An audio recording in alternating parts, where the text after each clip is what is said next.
बढ़ते आगे, उत्तराखंड के चमोली में बादल फटा है। आपको बता दें, चमोली के नंदानगर घाट में तबाही हुई है। 6 लोग मलबे में दब गए हैं, 7 लोग लापता हैं। 2 लोगों का रेस्क्यू किया गया। मसूरी में 2500 पर्यटक फंस गए हैं।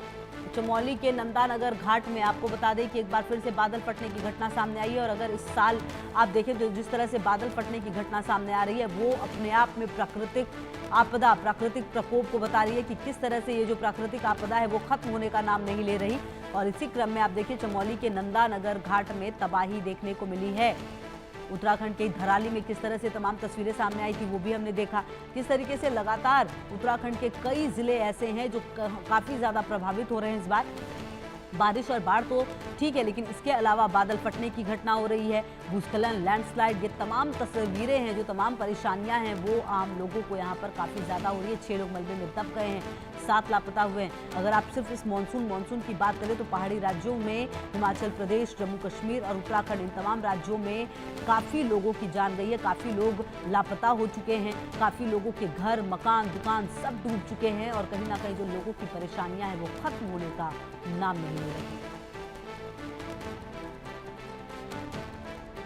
हालांकि देखिए, इस पूरे मामले में जो एनडीआरएफ, एसडीआरएफ और जो स्थानीय पुलिस है वो भी लगी हुई है। और इस पूरे मामले में भी 2 लोगों को रेस्क्यू किया गया। लेकिन बड़ा सवाल यह है कि प्रकृति जो आपदा है वो इतनी ज़्यादा कैसे हो रही है। और शुभम हमारे से होगी ज़्यादा जानकारी के लिए इसी खबर पर हमारे साथ। शुभम, देखिए, यूं तो उत्तराखंड की अगर हम बात करें तो पहाड़ी राज्य है, यहाँ पर दिक्कतें तो होती थी, लेकिन जिस तरीके की दिक्कत इस मानसून और मानसून के बाद देखी जा रही है, सितंबर में भी देखी जा रही है, ये बता रहा है कि प्राकृतिक प्रकोप जो है वो अभी खत्म नहीं हुआ है। शुभम, मतलब अभी चल रही हैं चीजें और अभी ये बढ़ेंगी शायद। मौसम विभाग क्या कह रहा है शुभम? जी बिल्कुल, मौसम विभाग की अगर माने तो फिलहाल जिस तरह से स्थिति देखी जा रही है, फिलहाल तो मौसम का अलर्ट जारी है। लेकिन जो मौसम विभाग का कहना ये है कि सितंबर के अंतिम सप्ताह तक मानसून की उत्तराखंड से वापसी हो सकती है।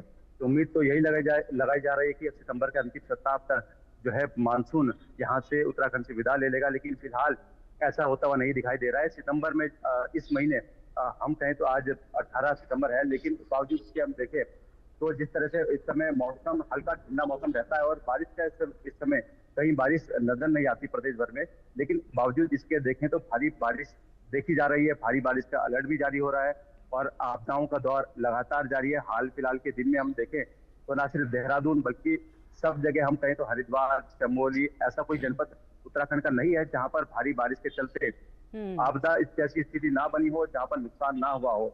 हाल ही में आज की जो हम आपदा कहें तो बीती रात को जो नंदा नगर है वहां पर चमोली में कितनी भीषण आपदा आई है हमने देखा है। भारी लोगों का काफी नुकसान हुआ है, लोग मलबे की चपेट में आए हैं। कुछ लोग हालांकि बाहर निकले हैं, कुछ लोगों को रेस्क्यू किया गया है, लेकिन अभी भी करीब करीब 2 दर्जन लोग ऐसे हैं जो लापता बताए गए हैं। 14 ऐसे लोगों की संख्या बताई गई है। बाकी टीमें लगातार वहां पर रेस्क्यू का कार्य कर रही हैं, राहत का कार्य कर रही हैं। जो लोग हैं वहां पर उनको सुरक्षित निकालकर जीएमबीएन के गेस्ट हाउस में और बीकेटीसी के गेस्ट हाउस में वहां उनको ठहराया गया है, जिससे कि वहां पर वो सुरक्षित रह सके और तमाम जो उनके खाद्य पदार्थ है उनको वहां पर पहुंचाया जाए, जिससे कि कहीं ना कहीं इस आपदा में उनको राहत मिल सके। मुख्यमंत्री खुद इस वक्त जो है ग्राउंड जीरो पर उतरे हैं।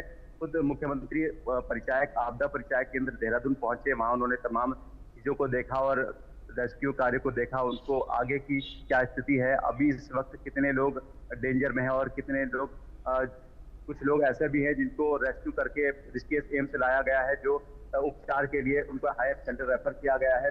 इसके साथ ही मुख्यमंत्री फिर आपदा प्रभावित क्षेत्रों की ओर निकले, क्योंकि हम कहें तो राजधानी देहरादून में रायपुर क्षेत्र पूरी तरह से मालदेवता में 150 मीटर का सड़क का हिस्सा वॉश आउट हो चुका था।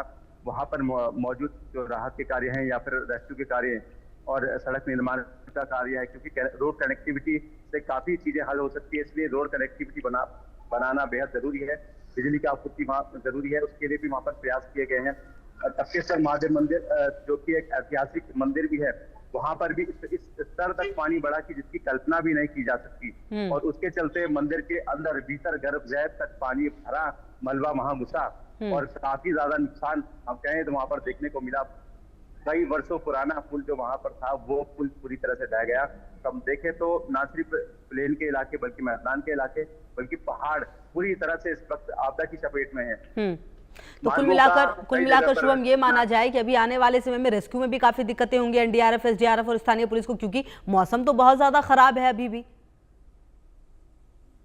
जी बिल्कुल, निश्चित तौर पर रेस्क्यू कार्य में सबसे बड़ी बाधा मौसम ही बन रहा है। जब मौसम खराब होने की स्थिति बन रही है तो ऐसे में रेस्क्यू कार्य कहीं ना कहीं उसको दिक्कतें हो रही है। जो मशीन है उनको चलाने में सफलता नहीं मिल पा रही है।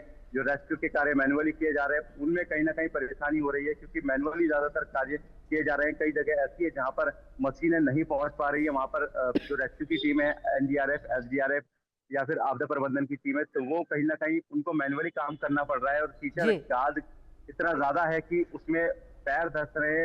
जो टीमें वहां पहुंच रही है उनको कहीं ना कहीं वहां तक, उस बिल्कुल, काफी स्थान तक दिक्कतें पहुंचने हैं। में बड़ी बहरहाल देखना ये होगा शुभम कि आने वाले समय में कैसे तमाम टीमें जो हैं वो रेस्क्यू करेगी। बहुत शुक्रिया शुभम आपका इन तमाम जानकारियों के लिए।